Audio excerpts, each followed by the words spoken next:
Hey everybody, it's Mike from the Mike Wagner Show, powered by SoundWeb Studios. Visit online at soundwebstudios.com for all your needs, and brought to you by official sponsor of the Mike Wagner Show, international warring author Mia Molson's The Missing, available on Amazon and paperback and ebook.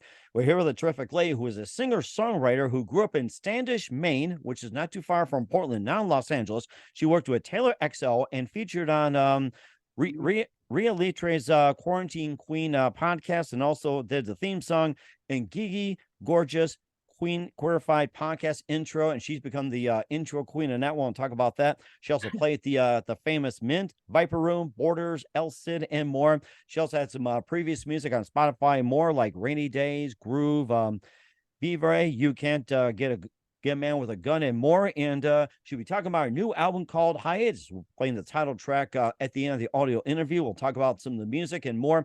Live, ladies and gentlemen, from the Plus Studios in beautiful downtown Los Angeles, going coast to coast from Maine to LA, the multi-talented singer-songwriter, originally from Standish, now in Los Angeles, the multi-talented Jo. Jo, good morning, good afternoon, good evening. Thanks for joining us today. How you doing, Mike? Thank you for having me. What's great to have you on board, Jo. So you're a singer-songwriter from Standish, Maine, now in Los Angeles. You worked with Taylor XL. You're featured on a couple of podcasts, Rhea Litre's Quarantine Queen, and also Gigi Gorgeous Queerified podcast. So I guess you're getting a name for doing all the intro music and everything, which is giving you a good trend. Yeah. He also plays some great music at the Mint, Viper Room, Borders, El Cid, and more. And you also had some music on Spotify, Pandora, and all the music platforms like Rainy Days, Groove, You Can't Get a Man with a Gun.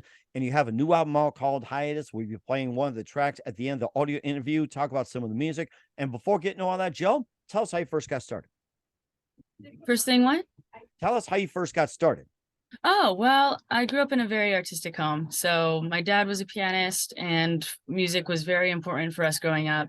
I started off kind of inspired, I think, with like Avril Lavigne and that kind of rock scene during the time where I took on guitar lessons. My dad tried to teach me piano. It wasn't working.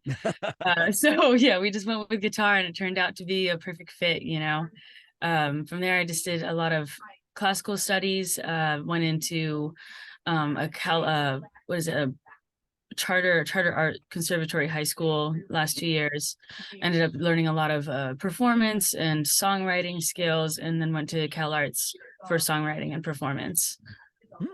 And then from there, just here I am in LA, and you know, songwriting my little heart out and writing all the music that I can. And certainly do indeed. We'll talk about some of the music. And what was that one precise moment that simply influenced you into what you're doing for the rest of your career? I would say I always wanted to write, and I always enjoyed writing. I wasn't really sure where that sat in my life. During the time when I was younger, I was really into basketball, and I thought I was going to maybe pursue that as a point guard. But then one thing after another, I didn't make the team one year and just decided to take all my energy and put it into guitar and started writing music and combining my poetry that I would have on the side, and realized that this is actually a very anointed, safe space for me that it felt right. And just from then on, yeah.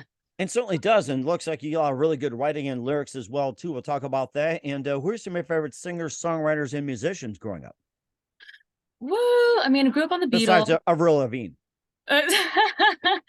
Which gotta love her, you know. But I think inspirationally, it would have to be, I grew up with the Beatles. I grew up with a lot of classic rock, a lot of classical. I love Claude Debussy personally. Also, I think Angus and Julia Stone was a huge one for me, with also Sufjan Stevens is like founding father lyrically, compositionally. Just I think that he's the best. Then there's like a lot of and Jose Gonzalez inspired me a lot with guitar until I dove into more in that world of classical and Spanish styling.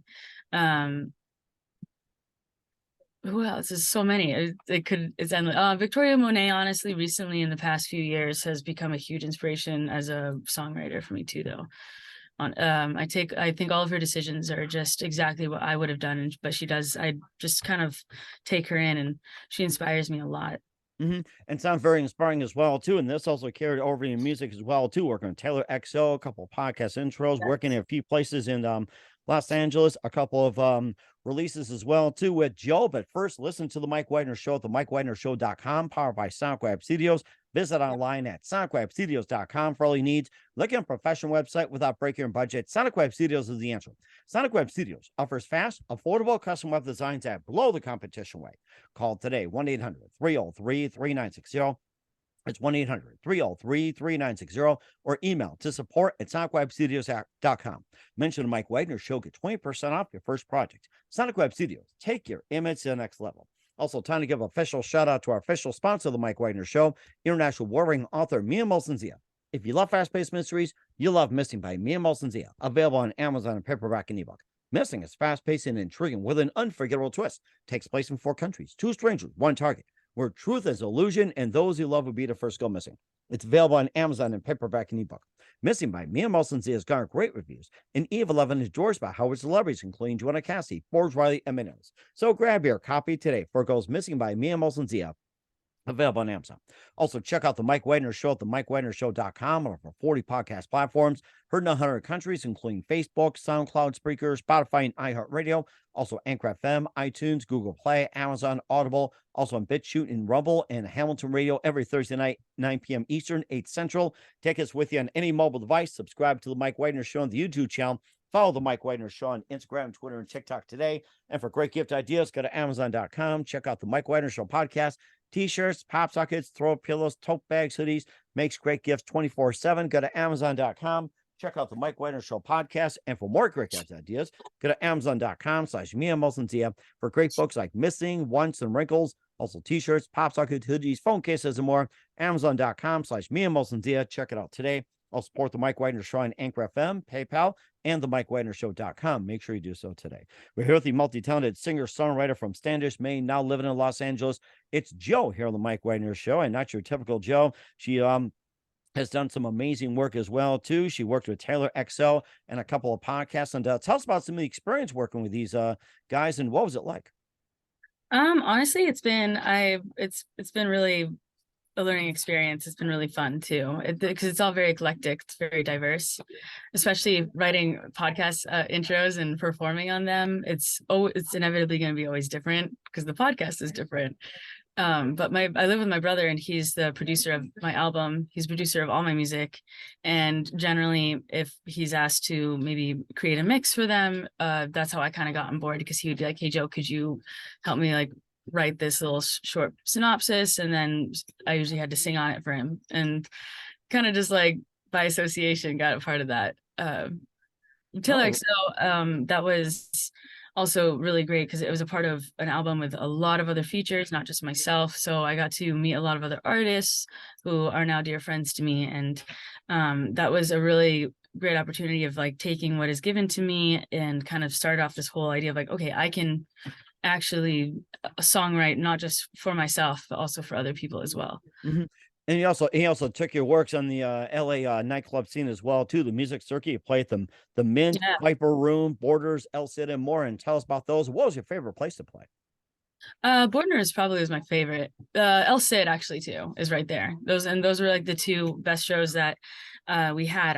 My brother and I have a band called Lexington Kills, which is how we originally started actually getting into this scene. So with my drummer, who's also on the album with my solo work as well, we have a violinist, Henry.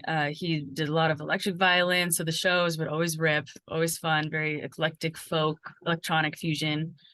And yeah, we actually were about to go on tour until COVID hit, but yeah, it was a really awesome moment, a good more than half a year of playing shows along Sunset. Mm-hmm. And certainly as well too, I think of the Whiskey A Go-Go is another one too. And I'm you got to get on that one, Whiskey A Go-Go. I would love to. Absolutely. That's definitely on my list of things. I think this coming year is the next year where we're getting back on playing live finally. Mm-hmm. And we're certainly looking forward to as well too with Joey here on the Mike Wagner Show. You also had some music as well too. You had Rainy Days, you had Groove, and Vivre, and You Can't Get a Man with a Gun, and maybe Finally. And tell us about those songs and what inspired you to write them. Well, oddly enough, the Groove and the French one that you mentioned, that's oddly enough not me, which is unfortunate that it's some kind of mishap that I can't get rid of our profiles are connected. So I always have to remind people like that's not something I did, not a part of that. I thought it was really cool though, brought my attention to it. I enjoyed listening to it as well. Um, You mean like a doppelganger, right? yeah, probably. What are the chances, you know? But the Can't Get a Girl with a Gun was really fun because I grew up in a musical home on top of that. So very well rounded in musicals. And our friend had this idea to kind of reimagine the whole very timely, it's not exactly PC per se as far as musical goes, especially 2020. But I liked the way he wanted to reapproach that, and it was we were on this ranch, and I just had to click into my country girl very naturally. It was very fun. Go ahead. I'm sorry. No, what were you gonna say? No, I was just gonna say too that he also had some other music from the hiatus release, and if there's other music you want to talk about that, and what else you base your lyrics on? My lyrics, it varies. I'm a huge reader. I love classic literature. There's a lot of music that I write off of a story that I've read, or especially if like I'm very inspired by the use of language and why a writer would choose that, you know, that particular vocabulary rather than something else can convey the same meaning, yet they chose that. And that's kind of how I like to write as well, where it's like there's a lot of ways I could say something or convey it, but I think melodically, every word has a precise way of the way it like rolls off your tongue, and it can create so much to the actual textures of the instrumentation. Which then also you have your life, you know, and a lot of my stuff that I do is I write down a lot in my journals, whether it's in just a very narrative form or poetic form, and I relay into my songs that way as well. You mentioned something about a good portion of songs based on classic literature. What are some of your favorite stories that you read in terms of classic literature? Honestly, I grew up a huge Jane Austen fan, which is probably where that romance comes from. You know, I do most of my music, if you hear it, it's very love influenced, it's very romantic. So I would say I have to say with her, that's a big one. I also do love the oh my goodness, why am I blanking? What's the Great Heights one? No, the sisters, the Doily sisters. No, Is it Jane Austen or no, it's another. They're a little bit darker, but they go into it's a class. Not Nancy Drew. I'm just trying to think. Oh my gosh, now you got me blank here. No, yeah. It's okay. I'll come up later.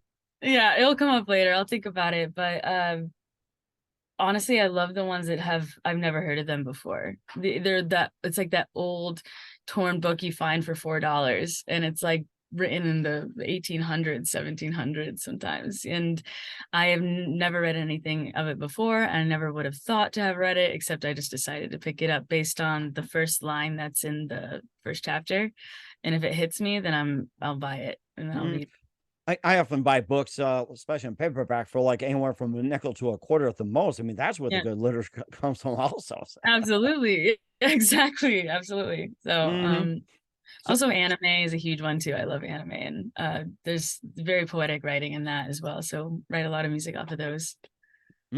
That's rather interesting as well, too. We'll talk about your album Hiatus and some of the music, including the title track in just 1 minute with Joe. You listen to The Mike Wagner Show at themikewagnershow.com, powered by Sonic Web Studios, and brought to you by official sponsor of The Mike Wagner Show, international warring author Mia Molson's The Missing. We'll be back with singer-songwriter from Standish, Maine, now in Los Angeles, Joe, after this time out.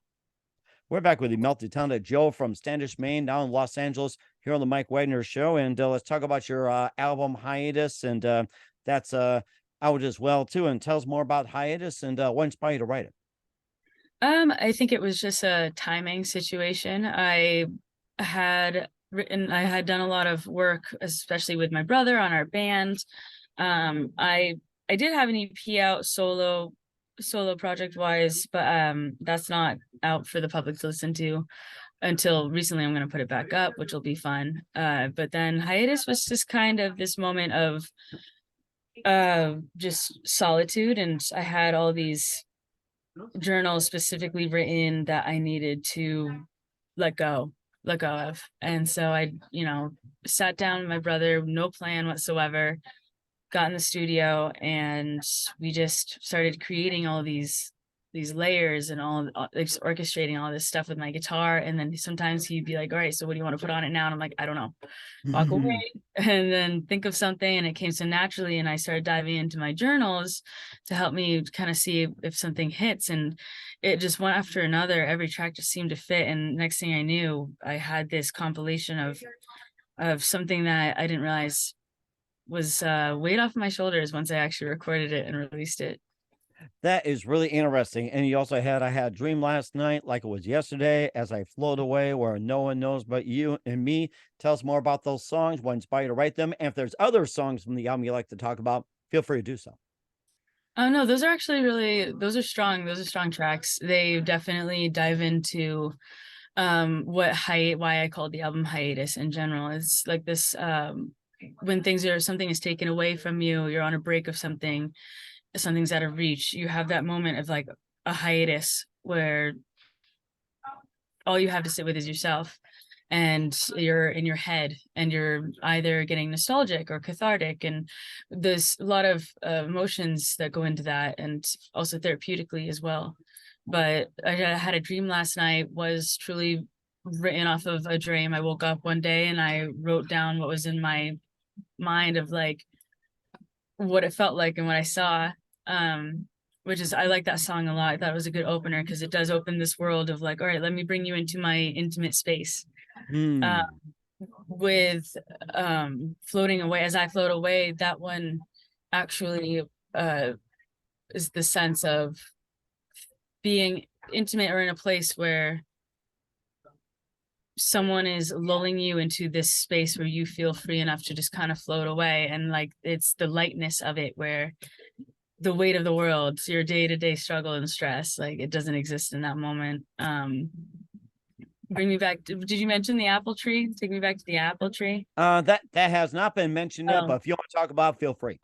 that one was actually very special for my brother and I working on that in the studio, because it's based off of our apple tree growing up in our farmhouse that we had. And Oh, it nice. was, you would walk probably a mile into the woods and there's this gorgeous opening with this huge lush apple tree, and underneath it was our little pet cemetery for all of our pets, whether they were supposed to be pets or not. We would, bury them over there and like pay our respects and say something. And so you just had like little gravestones left and right of all these, like the birds, the mice, the stray dog, or just like whatever animal we were always taking in. Or punishment for eating off the apple tree. Yeah, maybe that too. Luckily I didn't get there. So but yeah, that was precious. It was kind of the whole album. And I think Hiatus is probably one of the most important ones, and that's the title track. And that's taking everything, the loss and the gains, and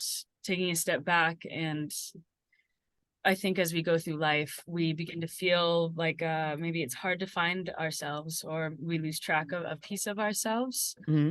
That whole track is about it. Actually, I wrote it mostly inspired by my cat. So because I was feeling very lonely, and my cat just was right there, and I felt the sensation of pieces of my heart being pulled back into me, because there's something here that just loves me enough so much to be here, right here with me, and for no other reason but just love. And it was just like, I feel like we all feel that way, and all feel that kind of sensation when there's such utter peace and connection, whether it's a pet or a lover or a friend or family. Or in some cases like mine, pizza. That's my love. So Don't get me started on pizza, Mike. Yeah, absolutely. Yeah. well, that'd be another subject for another time, maybe on a second album or something like that. And where can we find Hiatus at and all your works at, Joe? You can find Hiatus is on all streaming platforms right now. And I would say mostly on Spotify is the easiest way to find it. I have like the Rainy Days music video, and I have a music video of my most recent track from the album that I just released too. So that's all on YouTube as well. Otherwise I'm on Instagram, so you can also keep up to date with any of that, and also it will help you link to all my stuff. It is hard with the name Joe. The algorithm has a hard time pulling you out the filter of things. Unless you say something stupid, that'll be out there Yeah. too. So Yeah, that's true. Yeah, that's true. that's true. But of course, it's really good. We're here with singer-songwriter, the multi-talented Joe from Standish, Maine, now in Los Angeles, here on the Mike Wagner Show. And Joe, just a couple of things here. What can we expect from you in 2023 and beyond? What do I expect? I would expect a lot more work coming towards everyone. I'm working on a lot of stuff, so I got some new things that are going to come out. It's very exciting. Some of my own solo, as well as my producer, my brothers, and myself band that we founded. We're going to actually start putting out a lot more and playing more shows. So everyone stay tuned for that. That's going to be exciting. And certainly exciting as well too. And who do you consider biggest influence in your career? In my career currently, would have to be my brother, honestly. Yeah. I mean, he's been my rock and my mentor for as long as I've been born, but especially now. I mean, I can't trust anybody as much as I can trust him with my music, my heart, my mind. We're roommates, we're best friends. And he's also technically kind of my boss, keeps me in line a lot too. I think we all can use that, I'll tell you. So yeah, I think so. Oh yeah. So what's the best advice you can give to anybody at this point? In pertaining to what exactly? Anything. I would say to be patient with yourself, to be kind to yourself, because if you're not going to, you can't expect anyone else to. There's always something new around the corner. So if you ever feel trapped or stuck or stagnant, just hold through that very moment. If you have to count to 10, by all means do it, but it's gonna change. Always. And certainly a do as well too. We're here, the amazing singer-songwriter Joe from Standish, Maine, now Los Angeles, here on the Mike Wagner Show. Joe, a very big thank you for your time with Hiatus, and you've been absolutely amazing. Looking forward to having you soon. Keep us up to date, keep in touch, love to have you back. And once again, what's your website? How do people contact you? Where can people purchase or check out your music? Right now, Instagram is a great way to do it. Spotify is great. Also, you can purchase and download as well on Apple Music. You can find it on SoundCloud too. Okay, we'll certainly check that out. Once again, Joe, a very big thank you for your time. You've been absolutely fantastic. Looking forward to having you soon. Keep us up to date. Keep in touch. Love having you back and wish you all the best. And Joe, you definitely have a great future ahead of you. Thank you. I appreciate you, Mike.